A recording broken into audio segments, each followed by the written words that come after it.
Election అప్డేట్స్ను అందరికంటే ముందుగానే తెలుసుకోవాలంటే ఈరోజే ఆర్టీవీ లైవ్ యాప్ని మీ మొబైల్లో డౌన్లోడ్ చేసుకోండి. నిజామాబాద్ పార్లమెంట్లో మొత్తం 29 మంది బరిలో ఉన్నారు. ప్రధాన పార్టీలు ముగ్గురుతో కలిపి 29 మంది పోటీ చేస్తున్నారు. అలా ముఖ్యంగా మహిళ గంట చరితారావు కూడా పోటీ చేస్తున్నారు. ఉస్మానియా విశ్వవిద్యాలయం లా విద్యార్థినిగా ఉన్నారు. ఆమె ఎందుకు పోటీ చేస్తున్నారు నిజామాబాద్ పార్లమెంట్ అనే అంశానికి సంబంధించి చరితారావు ఉన్నారు అన్నారు. నమస్తే మేడం. ముఖ్యంగా మీరు నిజామాబాద్ పార్లమెంట్ నుండి ఎందుకు పోటీ చేయాలనుకున్నారు? అసలు ఏం ఉద్దేశం ఏంటి? నేను ఒక చదువుకున్న వ్యక్తిగా చట్టం గురించి అభ్యాసం చేసిన, 2 డిగ్రీలు 2 పీజీలు చేసిన తర్వాత నాకు వచ్చిన ఆలోచన, మన దేశం 77 సంవత్సరాల నుంచి కూడా అభివృద్ధి చెందుతున్న దేశంగానే ఉంది. దాన్ని అభివృద్ధి చెందిన దేశంగా చూడడానికి నా వంతు కృషిగా, నా ప్రయత్నంగా యువత తరపు నుంచి నేను నామినేషన్ వేయడం జరిగింది. మొత్తంగా 28 మంది పురుషులే ఉన్నారు. అందులో మీరు ఒక మహిళనే అందులో పార్లమెంట్ బరిలో ఉన్నారు. మీ సీరియల్ నెంబర్ 17 నంబర్. పాతకాలం కంప్యూటర్ మీకు గుర్తుగా వచ్చింది. దాన్ని ఎలా ప్రచారం చేస్తున్నారు? ముందుకు ఎలా వెళ్తున్నారు? పాతకాలం కంప్యూటర్ అని మీరే అన్నారు కాబట్టి అప్డేట్ అవ్వలేదనే మనము సింబాలిక్గా తీసుకోవచ్చు. అంటే యువత ముందుకొస్తే ఇప్పుడు తరం ఏంటి అనేది మనం దీన్ని కూడా మేబీ సింబల్ కూడా మనం అప్డేట్ చేసుకునే వాళ్ళమేమో. నేను ముందుగా మన భారతదేశం అంతా కూడా వ్యవసాయ ఆధారిత దేశం కాబట్టి 60% మంది ప్రజలు దాని మీద డిపెండ్ అయి ఉన్నారు కాబట్టి నేను దాని మీద గ్రౌండ్ లెవెల్లో నేను పరిశీలించిన ఆ విషయాలని పరిగణలోకి తీసుకుంటే, ముందు రైతు కూలీలకి ఉపాధి అవకాశాలు లేవు. కేవలం వ్యవసాయ రంగం మీదనే వాళ్ళ ఆర్థికంగా నిలదొక్కుకోవాలి అనేది చాలా కష్టంతో కూడిన అంశం. అట్లానే ఇప్పుడు రైతులకి పసుపు బోర్డు కానీ ఇట్లాంటివన్నీ ఎప్పుడో ఒక ఎలక్షన్కి మనం ఒక మాట ఇచ్చేసి అది తీసుకురావడానికే కొన్ని సంవత్సరాలు పడుతుంటే వాళ్ళు ఆర్థికంగా నిలదొక్కునేది ఎప్పుడు, వాళ్ళకు ఉపాధి అవకాశాలు కలిగేది ఎప్పుడు, ఇట్లా అన్ని డిలే జరుగుతాయి. ఎప్పుడో ఒకటేసారి ఒక్క పనే జరుగుకుంటూ వెళ్తుంది. సో వెనుకబడుతున్నది అంటే కారణం యువత ముందుకు రాకపోవడం ఒక కారణం అయి ఉండొచ్చు. అంటే ఈ నైపుణ్యం కలిగిన నేతలు ఉన్నప్పటికీ మన దగ్గర వాళ్ళ ఎక్స్పీరియన్స్ ఏముందో వాళ్ళు అట్లా చేసుకుంటూ వెళ్తున్నారు. కానీ యువత వస్తే ఏం జరుగుతుందంటే దాంట్లో మనం ఆ స్పీడ్నెస్ చూడొచ్చు, వర్క్లో స్పీడ్నెస్ చూడొచ్చు. అయితే రైతులకు సంబంధించిన దాంట్లో కూడా మన వ్యవసాయానికి సంబంధించిన విద్యా కోర్సులు కూడా ఉన్నాయి. దాంట్లో కూడా దానికి సంబంధిత చదువుకున్న వాళ్ళు కూడా ఉన్నారు. కాకపోతే ఏంటంటే దానికి సంబంధించిన పరిశ్రమలు లేకపోవడము, అంటే బై ప్రోడక్ట్స్ పరిశ్రమలు ఉంటాయి, కొన్ని వ్యవసాయ సంబంధిత పరిశ్రమలు ఉంటాయి. వాటిని కనుక తీసుకొచ్చి వాళ్ళకు ఉపాధి కల్పించి వాళ్ళని ఆర్థికంగా నిలదొక్కునే ఇది చేస్తే తప్పకుండా ఈ రైతులకి సంబంధించి ఖచ్చితంగా మనం వాళ్ళని రైతే రాజు అన్న మాటని మనం నిజం చేయొచ్చు. అంటే ఇప్పుడు రైతు రాజు కాలేదనే మీ ఉద్దేశం? రైతు ఇంకా సమస్యలనే ఉంటాయి. రాజు ఎక్కడి నుంచి అవుతాడు? రైతులు వ్యవసాయ పరంగా ఎన్నో రకాల ప్రాబ్లమ్స్ ఫేస్ చేస్తున్నారు. వాళ్ళు నాయకులు వస్తున్నారు, వాళ్ళకు మాట ఇస్తున్నారు, అది జరగడానికి కొన్ని యుగాలు పడతా ఉంటే వీళ్ళకి ఎక్కడి నుంచి ఆ సంబంధించిన పరిష్కారాల కోసమే వాళ్ళ అన్వేషణ జరుగుతూ ఉంటే వాళ్ళు రాజులు ఎక్కడైతారు? ఇంకా అంటే మన దేశానికి సంబంధించిన నాయకులు ఏదైతే ఎప్పుడైనా సరే అన్నం పెట్టిన రైతు రాజే అని పిలుస్తుంటారు, అది నిజం కాదా? రైతే రాజు అనేది మాటల్లో ఉంది, మన విధానంలో ఎక్కడుంది చూపించండి. ఎక్కడుంది? ఇంకా రైతు కూలీలు అట్లనే ఉన్నారు, రైతుల్లో బీద వాళ్ళు ఉన్నారు. వాళ్ళకి సంబంధించిన ఏం జరుగుతున్నది మీరు హై లెవెల్లో చూడకండి, గ్రౌండ్ లెవెల్ రియాలిటీ. ఇప్పుడు రైతు కూలీలు మనం వెళ్తే చాలామంది, ఇప్పుడు నేను గ్రౌండ్ లెవెల్లో చాలామంది రైతు కూలీలను కలిసిన, వెళ్ళి అడిగితే అమ్మ మాకు చాలామంది నాయకులు వచ్చిండ్రు, మమ్మల్ని ఇప్పటివరకు ఎవరు కలవలేదు, మా సమస్యల గురించి అడగలేదు, మేము ఎవరన్నా ఒకళ్ళు వస్తారు మా కోసం ఏదైనా చేస్తారు అనే ఇంకా ఎదురు చూస్తున్నాము, కనీసం మీరన్నా వచ్చి పలకరించిర్రు తల్లి అని చెప్పారు. అంటే కనీసం పలకరించడానికి కూడా వాళ్ళు నోసుకొని పరిస్థితులు ఉన్నాయి. ఇంకా వాళ్ళు ఆర్థికంగా ఎట్లా ఉన్నారు ఏంటిదని ఎవరు వచ్చి చూసిన పరిస్థితులు కనిపించలేదు. అంటే నేను గ్రౌండ్లో తిరిగిన ఆ రియాలిటీని మేము ముందుంచాలనుకున్నా కాబట్టి ఆ విషయం నేను విధానాలు అమలు కావట్లేదు అంటున్నారు. విధానాలు రావాలంటే ఏం చేయాలి? విధానాలు రావాలంటే ముందుగా మన ప్రాంతం నుంచి ఎవరైతే నాయకులు ఎన్నుకోబడతారో వాళ్ళు గ్రౌండ్ లెవెల్ నుంచి వర్క్ చేసుకుంటూ రావాల్సిన అవసరం ఖచ్చితంగా ఉంది. ఇప్పుడు వ్యవసాయం అంటే వాళ్ళకు రుణాలు ఇవ్వటమో, రుణాలు ఇచ్చి అక్కడికి వదిలేయటమో కాదు. గ్రౌండ్ లెవెల్లో బీద రైతులు, చిన్న సన్నకారు రైతులు ఉంటారు. వాళ్ళకి సంబంధించిన ఏమైనా పరిశ్రమలు తీసుకురావన్నా, వాళ్ళకు ఉపాధి కల్పించన్నా, లేకపోతే వాళ్ళను ఆర్థికంగా ఎట్లా నిలదొక్కునే విధి విధానాలు రూపొందించాలో అక్కడి నుంచి చేసుకుంటూ వస్తే తప్పకుండా మీరు అన్నట్టు మనం రైతును రాజుగా చూసే రోజు వస్తుంది. మన భారతదేశంలో 140 కోట్ల జనాభా ఉంటారు. 543 పార్లమెంట్ స్థానాలు, 543 పార్లమెంట్ స్థానాలకి మహిళలు ఎంతోమంది పోటీ చేస్తున్నారు. మహిళలు ముందుకు రావాలని మీరు అంటున్నారు, యువత ముందుకు రావాలి. ఎంతోమంది యువతిలు పార్లమెంట్లో ఉన్నారు. అంటే వీరందరూ చేసేది అందులో కనిపించట్లేదా? యువత ఎక్కువ మంది ఎక్కడ ఉన్నారు? ఎక్కువ మంది లేరు కదా.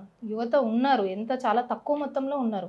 ఇప్పుడు అంతెందుకు, మన కాన్స్టిట్యుయెన్సీ నుంచి తీసుకోండి, 29 మంది బరిలో ఉంటే అందులో నేను మహిళని. ఇంకా మిగతా మహిళలు ఎక్కడ ఉన్నారు? యువత ఎక్కడ ఉంది? దీంట్లో ఎక్కువ మంది నాయకులు, పెద్ద పెద్ద నాయకులే ఉన్నారు. మీరు తీసుకుంటే చాలా తక్కువ మంది యువత ఉంది అందులో లేడీస్లో ఇంకా తక్కువ, నేను ఒక్కదాన్నే ఉన్నాను. అయితే మొత్తంగా నిజామాబాద్ పార్లమెంటుకు 17 సార్లు ఎన్నికలు జరిగాయి. ఈసారి 18వ ఎన్నికలు జరుగుతున్నాయి. ఎప్పుడు కూడా నిజామాబాద్ పార్లమెంట్ పరిధిలో ఎన్నికలు జరిగినప్పుడు గెలిచిన అభ్యర్థులు కాంగ్రెస్ పార్టీకి సంబంధించిన నేతలే 14 సార్లు గెలిచారు. ఒక్కసారి ఇండిపెండెంట్గా ఎం నారాయణ రెడ్డి గెలిచారు. మీరు ఇండిపెండెంట్గా పోటీ చేస్తున్నారు. గెలవడానికి కోసమేనా? గెలవడం నా లక్ష్యం కాదండి. ఎవ్వరు వచ్చినా కూడా పేదోన్ని పెద్దోన్ని చేసే వ్యవస్థను నెలకొల్పండి. నేను రావటం ముఖ్యం కాదు. అక్కడ ఎవరు వచ్చినా కూడా కింది స్థాయి నుంచి అభివృద్ధి చేసుకుంటారండి. భారతదేశం ఎదుగుతున్న దేశంగానే ఇంకా ఎందుకుంది? మనం ఆర్థికంగా 5వ స్థానంలో ఉన్నప్పటికి కూడా బీదవాళ్ళు అట్లనే ఉండిపోయినరు, నిరుద్యోగులు అట్లనే ఉండిపోయినరు. రైతులకి సంబంధించిన వాళ్ళకి ఇప్పుడు పెద్ద ఎత్తున అన్ని పార్టీలు ప్రచారం చేస్తున్నాయి, రైతులకి ఇవి ఇచ్చినాం అవి ఇచ్చినామని. ఎంతమందికి అందుతున్నాయి అవి? ఎంతవరకు గ్రౌండ్ లెవెల్ రియాలిటీ మీదుగా మనకు వర్క్స్ జరుగుతున్నాయి? ఎంతవరకు వాళ్ళు ముందుకెళ్తున్నారు? అంటే పేదవాడిని పెద్దోనిగా చేయాలంటే భారతదేశం ఏం చేయాలి? ముందు వాళ్ళకి సరైన విద్య కల్పించండి, ఉపాధి అవకాశాలు కల్పించండి. ఏ ఏరియాలైనా మొత్తం త్రూఅవుట్ ది ఇండియా ప్రతి కాన్స్టిట్యుయెన్సీ నుంచి ఎలాంటి పరిశ్రమలు తీసుకొస్తే అక్కడ నిరుద్యోగం పోతుంది. రైతులకు ఎలాంటి అవకాశాలు కల్పిస్తే వాళ్ళు రైతే రాజు అన్న మాటను నిజం చేసుకోగలుగుతారు. నిరుపేద కుటుంబాలు, నిరుపేదలకు కనీసం మన విద్యా హక్కు చట్ట ప్రకారం, ఆహార హక్కు చట్ట ప్రకారం ఇవన్నీ మనకు కనీస అంటే బేసిక్ హక్కులు అవన్నీ కనీసం అవైనా అందేటట్టుగా వాళ్ళని చూస్తే వాళ్ళు చదువుకుంటారు. కాబట్టి వాళ్ళకు దేశం కోసం ఎట్లా దేశంలో వాళ్ళ వంతు పాత్రను వాళ్ళు నిర్వహిస్తారు. కనీసం వాళ్ళకు ఇప్పుడు విద్య లేనప్పుడు వాళ్ళు ఏం ఆలోచించగలుగుతారు? ఏదన్నా చిన్న కూలి పని దొరికితే అది చేసుకొని వాళ్ళ కడుపు కోసం చూసుకునే వరకే వాళ్ళ జీవితం అయిపోతుంది. మరి అట్లాంటప్పుడు దేశంలో వాళ్ళు పౌరులు ఎట్లా అయినరు? వాళ్ళ హక్కుల్ని వాళ్ళు ఎట్లా నిలుపుకోగలుగుతారు? వాళ్ళకి ఎట్లా నాలెడ్జ్ వస్తుంది? అంటే నేను ఇది చేస్తే ఇప్పుడు ఏదైనా కూడా చదువు నుంచి రావాలి. మనకి ఎక్కడి నుంచి మనము ఆ నాలెడ్జ్ గెయిన్ చేసుకుంటాం? చదువు నుంచి చేసుకుంటాం. ఇప్పుడు పూర్ పీపుల్ ఉన్నారు, గుడిసెల్లో బతికేటోళ్ళు ఉన్నారు. వాళ్ళకు కడుపు నింపుకోవడానికి, వాళ్ళు పని చేసుకోవడానికి వాళ్ళ స్కూల్కి ఎప్పుడు పోతారు? అంటే మన దేశంలో ఉన్న ప్రభుత్వాలు విద్య వైపు మొగ్గు చూపడం లేదా? ఉచిత విద్య వైపు గవర్నమెంట్ స్కూల్స్ ఉన్నాయి, కానీ ఏ ప్రాంతాల్లో ఉన్నాయి? అవి ఎంత దూరం వరకు? అంటే ఇప్పుడు కొంతమంది ఊరి చివరిలోనో ఎక్కడనో ఉంటారు, వాళ్ళు ఇక్కడి వరకు వచ్చి నిజంగా వాళ్ళు అందులో చదువుకునే సౌకర్యాలు వాళ్ళకు ఉన్నాయా? అవి అందుకే అంటున్నా, గ్రౌండ్ లెవెల్ నుంచి వర్క్ చేసుకుంటూ రావాలి. వస్తే అప్పుడు బీదోడిని వాళ్ళకు చదువు అందుతుందా, ఆహారం అందుతుందా, వాళ్ళకి కనీస వసతులు ఉన్నాయా? అక్కడి నుంచి గ్రౌండ్ లెవెల్లో చేసుకుంటూ వస్తే కనీసం వాళ్ళకు విద్య అందితే ఇప్పుడున్న తరం వాళ్ళకి ఆలోచన విధానం మొదలవుతుంది. నేను నా కుటుంబాన్ని నేను ఎట్లా నిలబెట్టుకోగలుగుతా, తర్వాత సమాజం కోసం నేను ఏం చేయగలుగుతా, నా భారతదేశాన్ని నేను ఎక్కడ చూసుకోవాలి, ఏ స్థానంలో నేను చూడాలన్న వ్యూ వాళ్ళకు ఉంటుంది. వాళ్ళు ఎంతసేపు ఇక్కడ ఆకలి కేకల మధ్యలోనే ఉంటే దేశం కోసం ఇంకేం ఆలోచించే పరిస్థితి ఉంటుంది? ప్రభుత్వాలు ఉపాధి కల్పనలో విఫలమైందంటారు? విఫలమైంది అని చెప్పను, కానీ ఇప్పుడు విఫలమైతే అందరం రోడ్ల మీద ఉండాలి. అవుతున్నాయి, అనుకున్న స్థాయిలో అనుకున్నంత స్పీడ్గా అవ్వట్లేదు. కాబట్టి వాళ్ళ అనుభవానికి మన నేతల ఇప్పుడు ఎవరైతే రాజకీయ నాయకులు ఆల్రెడీ ఉన్నారో వాళ్ళంతా గ్రేట్ లీడర్స్. వాళ్ళ దానికి వాళ్ళ నాలెడ్జ్కి కానీ వాళ్ళ ఎక్స్పీరియన్స్కి కనుక యువతని తోడు తీసుకుంటూ వెళ్తే, యువత కూడా వస్తే ఆ స్పీడ్నెస్ పెంచాలి అంటున్నాను నేను. ఏది ఒకరోజు సాధ్యం కాదు, కానీ సాధ్యం అవుతుంది. ఎప్పుడు మనం అందులో పాలు పంచుకునే వాళ్ళని పెంచుకుంటూ పోవాలి. మహిళలు కావచ్చు, యువత కావచ్చు, ఈ బీదరికం నుంచి ఉండదు. సామాన్య కుటుంబాలు వచ్చి ఎందుకు నిలబడి పోటీ చేయట్లేదు? వాళ్ళకి అవకాశం దొరకదు. అంటే అవన్నీ రావాలా, వాళ్ళకు అవకాశం కల్పించాలంటే ఏం చేయాలి? ఎట్లా చేస్తే ముందుకు వస్తారు? ఎట్లా అభివృద్ధి చెందుతారు? వాళ్ళందరికీ ఒకేసారి మీరు అన్నారు కదా, ఒకేసారి సాధ్యం కాదు అన్నీ చేయడం ఒకేసారి. మీరే అన్నారు అన్నీ ఒకేసారి చేయడం సాధ్యం కాదన్నప్పుడు ఇవన్నీ ఎలా ముందుకెళ్తాయి? అన్నీ ఒకసారి చేయడం సాధ్యం కానప్పటికీ మనం ఇప్పుడు ఒక పని చేయడానికి ఒక్కరే ఉన్నారు, ఆ పని నెల రోజులు పడుతుంది పూర్తి చేయడానికి. కానీ దానికి 100 మందిని తోడు చేస్తే అది ఒకటే రోజులో ఫినిష్ అవుతుంది. అట్లా చూసుకుంటే ఇప్పుడు వ్యవస్థలో ముందు మనం అందించాల్సింది చదువు. చదువు కనుక లో లెవెల్ నుంచి ఆ పూర్ కండిషన్స్లో ఎవరైతే ఉన్నారో వాళ్ళకు విద్య, వైద్యం, న్యాయం ఈ మూడును మనం అందించగలిగినప్పుడు వాళ్ళు ఆలోచించే స్థాయి పెరుగుతుంది. వాళ్ళు కూడా మనతోటి కలుస్తారు. ఇప్పుడు ఎవరైతే ఉన్నారో నాయకులు, ఇప్పుడు నేను ముందటికి వచ్చాను. నేను ఎందుకు వచ్చాను? నేను ఇప్పుడు నిజామాబాద్లోనే, నేను ఇక్కడే మోర్తాడ్ గ్రామంలో నేను పుట్టి పెరిగిన, నాకు ఇక్కడ కండిషన్స్ తెలుసు. ఇవన్నీ చూసి చిన్నప్పటి నుంచి ఆ పెరిగిన పరిస్థితులను చూసి నాకు అనిపించింది, ఏంటి నా చిన్నప్పటి నుంచి ఏవైతే కండిషన్స్ ఇక్కడ ఉన్నాయో అట్లనే ఉన్నాయి, వాటిని నేను ఎందుకు మార్చకూడదనే ఆలోచన వచ్చింది. ఎందుకు వచ్చింది? నేను చదువుకున్నా, నాకు ఆ అవకాశం నా కుటుంబం కల్పించింది కాబట్టి నేను ముందుకెళ్ళి ఇవాళ నిల్చోగలిగిన. ముఖ్యంగా నిజామాబాద్ పార్లమెంట్ అనే వ్యవసాయం మీద ఆధారపడ్డ ఈ కుటుంబాలు ఉంటాయి ఇక్కడ. ముఖ్యంగా వ్యవసాయము, దాంతోపాటు గల్ఫ్ దేశాలకు అత్యధికంగా ఉపాధి లేక గల్ఫ్ దేశాలకు వెళ్ళిన వారు ఉంటారు. వ్యవసాయానికి సంబంధించి చూసుకుంటే పసుపు, మొక్కజొన్న, వరి, ఎర్రజొన్న పంటలు అత్యధికంగా పండుతుంటాయి. వీరందరికీ ఇక్కడ ఈ ప్రాంతంలో వీరందరి కోసం ప్రభుత్వాలు ఇప్పటిదాకా ఉన్న పనిచేసిన ప్రభుత్వాలు ఎంతో కొంత చేశాయి. మీ దృష్టిలో ఉన్న దానికి వీరందరికీ ఏం చేస్తే బాగుంటుంది? గల్ఫ్ కార్మికులకు గల్ఫ్ వెళ్లకుండా ఉండాలంటే ఏం చేయాలి? ముందు అసలు గల్ఫ్ వెళ్ళే అంటే అవసరం ఎందుకు ఏర్పడ్డది? ఇక్కడ మనకు ఉద్యోగాలు లేకపోవడం వల్లనో, లేకుంటే ఇక్కడ పరిశ్రమలు తీసుకురాకపోవడం వల్లనో జరిగింది అది. అప్పుడు మనకు గనక ఇక్కడే పరిశ్రమలు ఉంటుంటే వాళ్ళు ఇక్కడే ఉద్యోగాలు చేసుకుంటూ వాళ్ళ కుటుంబాలతోటి సంతోషంగా ఉండేవాళ్ళు. కాబట్టి ఇప్పటికైనా ఎవరు గెలిచినా, ఎవరు అయినా సరే ప్రజల కోసం పనిచేసి మనకి ఇక్కడ నిజామాబాద్లో ఎలాంటి పరిశ్రమలు తీసుకొస్తే నిరుద్యోగం పోతుంది, ఎలాంటి పరిశ్రమలు తీసుకొస్తే ఆ గల్ఫ్ బాధితుల సమస్యలు తప్పుతాయి.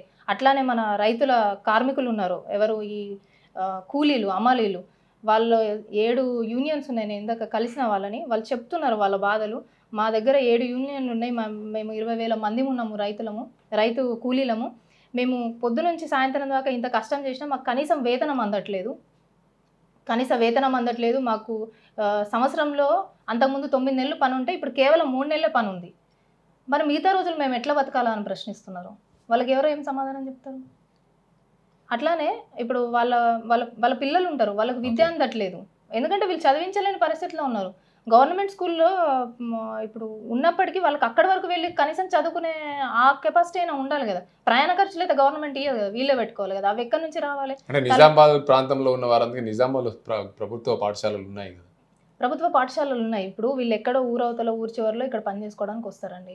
ఇక్కడ నుంచి వాళ్ళు స్కూల్కి పంపించడానికైనా వాళ్ళకు కనీసం వసతి కావాలి కదా, ట్రాన్స్పోర్టేషన్ ఇవ్వాలి. అది వాళ్ళు సెల్ఫ్గా పెట్టుకోవాలి. అది ఎక్కడి నుంచి వస్తుంది? వాళ్ళ జీతం నుంచి పెట్టుకోవచ్చు. ఇప్పుడు వాళ్ళ జీతాలు అరవకరవగా ఉంటే వాళ్ళకు ప్రయాణ సౌకర్యాలు ఎక్కడి నుంచి కల్పించేది, వాళ్ళకి బట్టలు ఎక్కడి నుంచి కొనిచ్చేది, ఇంకా మిగతా ఖర్చులు ఉంటాయి కదా. ముఖ్యంగా నిజామాబాద్ పార్లమెంట్ పరిధిలో అత్యధికంగా బీడీ కార్మికులు, వాళ్ళ కోసం మీరు ఏం చేయాలనుకున్నారు? బీడీ కార్మికులు అయినా ఎవరైనా వాళ్ళ కష్టానికి ప్రతిఫలం అది వేతన రూపంలో ఇస్తారా, ఎట్లు ఇస్తారు, వాళ్ళ నిపుణులతో కూర్చొని చర్చించి కనీసం వాళ్ళ కష్టానికి వాళ్ళ ప్రతిఫలం వచ్చే విధంగా కనుక చర్యలు తీసుకుంటే తప్పకుండా బీడీ కార్మికులు కావచ్చు, రైతు కూలీలు కావచ్చు, లేకుంటే నిరుద్యోగులు కావచ్చు, లేకపోతే నిరుపేద కుటుంబాలు కావచ్చు, వాళ్ళందరికీ తప్పకుండా న్యాయం జరుగుతుంది. వాళ్ళను కూడా మన సమాజ అభివృద్ధిలో భాగంగా మనం చూస్తాం త్వరలోనే. కానీ ఏదైనా కూడా మన ఎవరైతే అధికారంలో ఉన్నారో వాళ్ళ మీద డిపెండ్ అయి ఉంది. వాళ్ళ కింద ఉన్న వాళ్ళు కూడా ఇప్పుడు వీళ్ళు రైతు కూలీలు చెప్పేది ఏంటంటే, మేడం కనీసం వెళ్తే మేము ఎక్కడ చెప్పుకోనో మాకు తెలియట్లేదు, మాకు ఇక్కడ కనీసం మధ్యవర్తులు అంటే ఇప్పుడు ఒక ఆఫీస్ ఉండాలి ఖచ్చితంగా. ఎవరు గెలిచినప్పటికి కూడా వాళ్ళకి సంబంధించిన ఆఫీస్ ఉండాలి. గెలిపించిందే ప్రజలు, వాళ్ళకి 24 గంటలు మీరు అవైలబుల్లో లేనప్పుడు గెలిపించిన దానికి అర్థం ఏముంది? మీరు వెళ్ళి ఆ పొజిషన్లో ఉన్నదానికి విలువేముంటుంది? వీళ్ళకి న్యాయం జరిగినప్పుడే కదా మనకు ఆ పొజిషన్కి వాల్యూ వస్తుంది. చివరిగా నిజామాబాద్ పార్లమెంట్ ప్రజలకు మీరు ఏం చెప్తారు? ఓటును ఎలా అడుగుతారు? నిజామాబాద్ పార్లమెంట్ ప్రజలందరికీ నాది ఒకటే విన్నపం అండి. ఎవరు వచ్చినా ఎవరు గెలిచినా మీరు ఎవరిని గెలిపించాలనుకున్నా దయచేసి కులాల మతాలకు ఇదిగా అంటే అతీతంగా వాళ్ళు ఒక పార్టీ వాళ్ళనో లేకపోతే ఒక పర్టికులర్ కుల వ్యవస్థకు చెందిన వాళ్ళనో ఇట్లా కాకుండా మీ ఏరియాలో అసలు ఏం సమస్యలు ఉన్నాయి, వాటిని ఎవరు పరిష్కరించగలుగుతారు, అక్కడి నుంచి అసలు ఎవరెవరు అభ్యర్థులు నిల్చున్నారు, ముందుగా ప్రధాన పార్టీలే కాకుండా ఇండిపెండెంట్గా వేసిన వాళ్ళు కూడా ఉన్నారు. వాళ్ళు కూడా అంటే వాళ్ళు చదువుకున్న వాళ్ళది ఏంటి, మీరు ఓటు వేసే ముందు ఒకసారి చూసుకోండి అక్కడ ఎవరు ఇంకా బరిలో ఉన్నారు, వాళ్ళు మనకి ఏం చేయగలుగుతారని చూసుకొని దయచేసి మీ ఓటు హక్కు అనేది చాలా విలువైంది. దానితోనే ఏదైనా మన దేశ స్థితిగతులు కానీ మన దేశ అభివృద్ధి కానీ ఆధారపడి ఉంది. రేపు ఈ తరం కావచ్చు, తర్వాత తరం కావచ్చు, వాళ్ళంతా దాని మీద మీరేసే ఓటు మీదనే 5 సంవత్సరాల భవిష్యత్తు నిలబడి ఉంది. కాబట్టి మీరు దయచేసి ఒకసారి ఆలోచన చేసుకోండి. కుల మతాలకు అతీతంగా, అట్లానే పార్టీలకు అతీతంగా ఒక్కదానికే ఇది కాకుండా మీ సమస్యలను ఎవరైతే తీర్చి మీకు అందుబాటులో ఉండి మీ అభివృద్ధిలో భాగం పంచుకునే వాళ్ళు ఎవరికైనా మీరు ఓటేయండి. Thank you very much. మొత్తంగా చూసుకోవచ్చు, పేదవాన్ని పెద్దోనే చేసే దిశగా ప్రభుత్వాలు ప్రయత్నం చేయాలి. అలాంటి ప్రభుత్వాలు ఏర్పడ్డ రోజే పేదవానికి న్యాయం జరుగుతుంది. అందుకే నేను నిజామాబాద్ పార్లమెంట్ పరిధి నుండి పోటీ చేస్తున్నాను. ప్రతి ఒక్కరిని పేదవాని కష్టం ఏంటో నాకు తెలుసు. కింది స్థాయి నుండి వచ్చిన వానికి కష్టం తెలుసు. ఆ కష్టం విలువ దగ్గరికి ఉండి ప్రతి పేదవాన్ని పలకరించే మనసు ఉంటుంది. కాబట్టి డబ్బున్నోళ్ళు ఎవరైనా సరే పేదవాని దగ్గరికి వెళ్ళి ఒకరోజు సాయం చేస్తారు, 2 రోజులు సాయం చేస్తారు. కానీ జీవితకాలం వాని కష్టం ఎలా ఉంది అని చెప్పి వాళ్ళ అనుభవం రూపంలో వారికి తెలియదు. కాబట్టి పేదవాన్ని పెద్దోని చేసే దిశగా ప్రయత్నం చేయాలి. అందుకే అప్పుడే కదా మన భారతదేశం అభివృద్ధి చెందిన దేశంగా ఉంటుందని చెప్పి గంట చరితారావు చెప్తున్నారు. ఇది ఇక్కడ పరిస్థితి. కెమెరా పర్సన్ అజీంతో గంగారెడ్డి, RTV నిజామాబాద్. అంతగానం దేవుని ఏం కోరుకుంటాను అన్న? మాకు అన్ని ఇచ్చిన మోడీ సల్లగుండాలని కోరుకుంటున్నా. నేను ఈ రోజుకి ఇంత ప్రశాంతంగా ఉండి వ్యాపారం చేస్తున్నా అంటే కారణం మోడీ గారు గ్యారంటీగా ఉండి నాకు రుణం ఇప్పించడం వల్లే కదా. ఊర్లో ఉన్న మా అమ్మానాయలకి అప్పులు తెచ్చి పంటలేసుకునే అవసరం లేదు. కండ్లు మంటలు మండుతున్నా పొయ్యిలా గొట్టం పెట్టి ఊదే బాధ లేదు. కడుపులో ఉన్న ఇబ్బంది పొద్దుందాకా ఆపుకొని చీకటి పడ్డాక ఊరవతలకు పోయే దౌర్భాగ్యం లేదు. మోదీ తీసుకొస్తున్న స్కీముల వల్ల అందరికీ అన్ని పనులు అయితానాయి. నేను ఎంతో సంతోషంగా చెప్తున్నా, ఇది నా భారత్. మోదీ గారి ఆలోచనలతో ఎదుగుతున్న భారత్. కమలం గుర్తుకి ఓటేద్దాం, బీజేపీని గెలిపిద్దాం. మోడీ మన అందరి నేస్తం, బీజేపీనే గెలిపించేద్దాం.